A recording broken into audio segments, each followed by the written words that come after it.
Fact or fiction? One menstrual disorder makes you bleed from your eyes. I would just be very shocked if that's true. Today we'll be playing fact or fiction, and the topic is periods. I'm Dr. Lisa Masterson, and I'm an obstetrician and gynecologist, and I've been doing this for over 25 years. And we'll find out what they know about the topic, what they think about the subject, and we're just gonna have fun. Such a good-looking bunch. I know you guys are all excited to be here today, right? Yes! So you ready to start the game?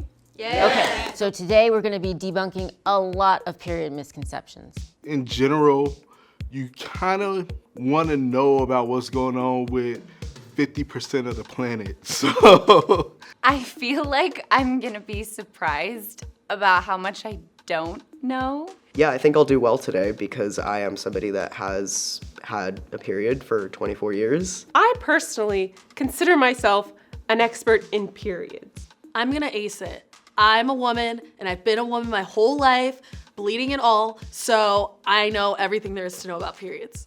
So let me explain some rules here. All right, so each question is gonna have a fact or a fiction, and if you think it's a fact, then you're gonna go to the blue side. Fiction is over here, okay? It'll be a lot of fun just to connect and talk about it and get the right information out there. First question, when people who menstruate spend a lot of time together, their periods sync up. So all of you think this is a true statement? Yes. And you say it's false? I think so, yeah. These guys have it. Yes. That's fiction, and almost everyone wants to believe it just because it has to do with buddy system and bonding. I was shocked. I was just on a trip with my fiance, and my period showed up 4 days early, unexpectedly, when she had hers, and I was upset. This myth is so strong, it even has its own name. It's called the McClintock effect. You know, if you think about it, if somebody has a 28-day cycle and somebody has a longer cycle, if you live together for a year, at some point in time, your paths are gonna cross. These brilliant scientists at Oxford University showed that really, actually, the longer you live together, the more it has a chance of diverging instead of converging. I still do think, from my own personal experience, that my period lines up with other women's. We always want to be buddies, period buddies and all that because it makes us feel good, but it's actually not true. Second question, your period can boost your sex drive. Fact or fiction? Any comments on why you think it's fact? I know how I feel before I get my period, and I feel hot. When animals are mating, I feel like they're always in this state of heat. Your body's like ready to kind of like work it out.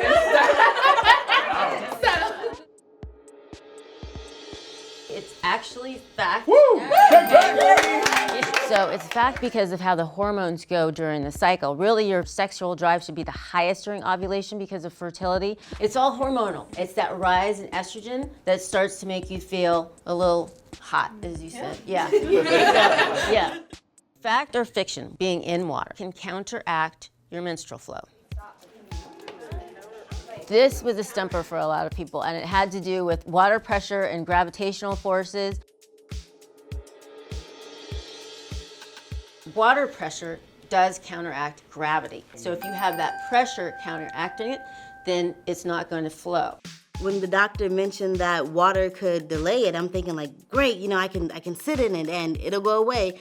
But she said that as soon as you get out of the water, it'll return to normal. So I didn't know that, and that was great to learn.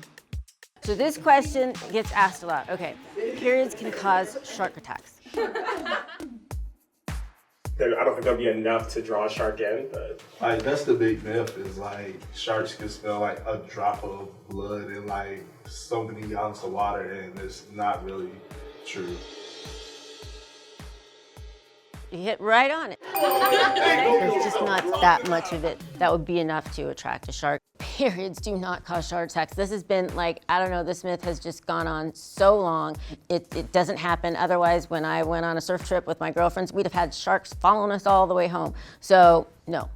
Now, I'm gonna throw a ringer in here. What about bears? What? Bears? Whoa. So why do you think it's fiction? Because it was a joke in Anchorman. Oh. Oh, it's still blood. Yeah. They're out here sniffing for food. I'm thinking Yeah. pheromones. I think pheromones. Yeah, maybe it's not even the blood. Well, I'm sorry, they proved that it's not. In Yellowstone National Park, they did a study where they actually exposed some bears to tampons and garbage at the same time, and they really preferred the garbage over the menstrual blood. I found out that bears are, in fact, not attracted to menstrual blood, which I was surprised. Like, Yogi Bear is not after that, he's after the picnic baskets for real. One menstrual disorder makes you bleed from your eyes. Fact or fiction? On the fact side, why do you think that's true? Well, I know that sometimes it can mess with your blood pressure, and if you have high blood pressure, it could break your capillaries and in your eyes maybe, so I'm thinking maybe that could be part of it. Ooh, I like your train of thought. I would just be very shocked if that's true. It is shocking, and it is true. I had to actually look this up, and it's actually true. There are rare cases of it. But basically, the blood vessels can follow the same cyclic timing of your period because, you know, a lot of people don't realize estrogen acts on the vascular system. So if you have certain things that are predisposed to that, like in your nasal canal or in your eye, then they can follow that same cyclical pattern. And it's called vicarious menstruation. That is actually, I apologize for Mother Nature because that's crazy. That's a whole other right? I totally feel that there's a stigma around periods, especially around women talking about their periods in public or talking about them with non-vulva owning people. It is natural. We shouldn't be like weirded out by it. It's just nature. This one's good. All right, menstruation can change your voice. Fact or fiction? Menstruation can change your voice. My voice stays the same. I feel like hormones control your voice, and so I feel like it may shift a little. If it is, it's incredibly minor, but that means then it's changing all throughout the month, right? Because your hormones are fluctuating all the time. So you're right. And you're right, because it just changes a little bit. Those hormones can affect us in so many different ways. They affect our teeth, our bones, our hair, and changes in our voices. And they're subtle. It gets a little higher pitched when you ovulate as well. I love this next one. All right.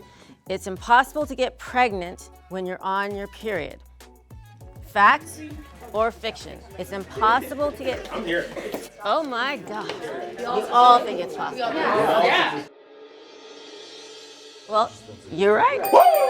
You can still get pregnant on your period. It comes down to the timing of the cycle, depending on if your period's shorter, okay, or your cycles last longer. So you have a 21-day cycle and a 7-day period, and sperm can live up to 5 days.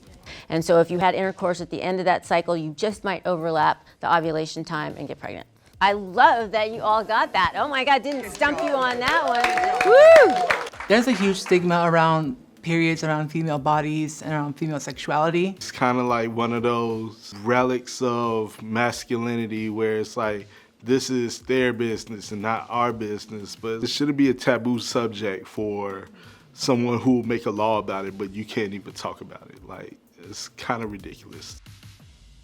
Period blood is dirty blood. I love this question because there are so many negative connotations to periods and so much outcasting of women. From what comes out, it seems like it's draining. What's in there? I think you mentioned that there's bacteria in period blood earlier, so... But don't you have bacteria all over your body? Then maybe we're all just really dirty. If it's just part of your natural biome, that's draining.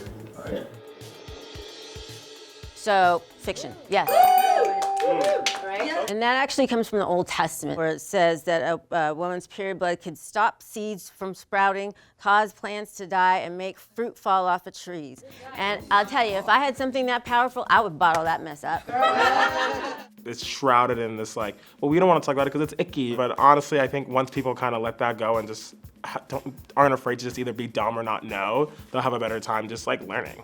All right. So this is a good one. Changes in body weight can affect menstruation. I know from my research that when somebody has restrictive eating, like bulimia and anorexia, they can start amenorrhea, which is where your body stops menstruating.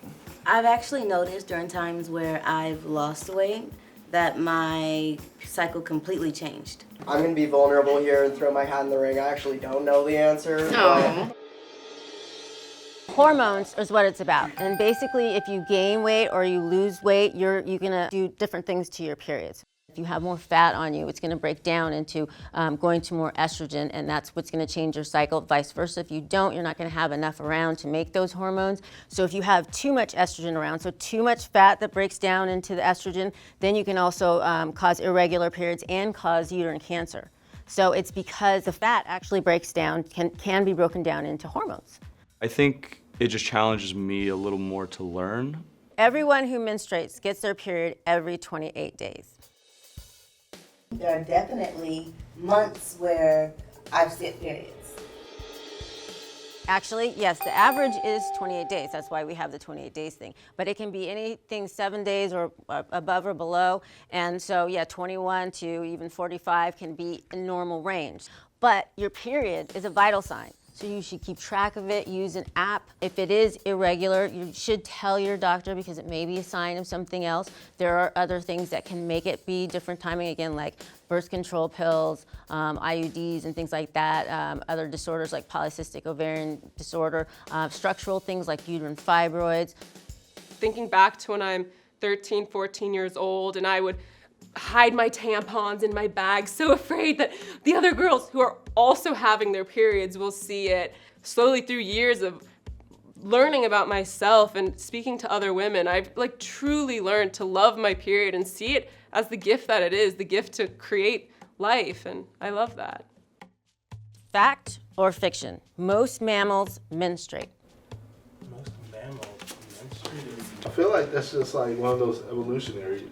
If we're considered mammals, I figure that other mammals would also share the same experience. All right, but the question, it is tricky because it says most. It's about menstruation, not reproductivity, which I think is what threw a lot of them.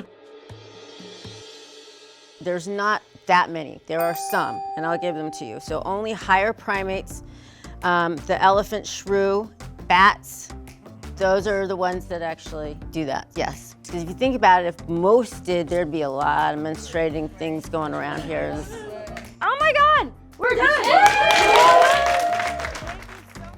It's not having a period that defines you as a woman. There are women who have hysterectomies, or women who don't have ovaries, or to have them taken out for some reason, and they are still women. So I'm hoping that, it helps some transgender people who feel like, maybe they don't have that experience. Thank you for watching Refinery29. To watch more videos, click here. To subscribe, click here.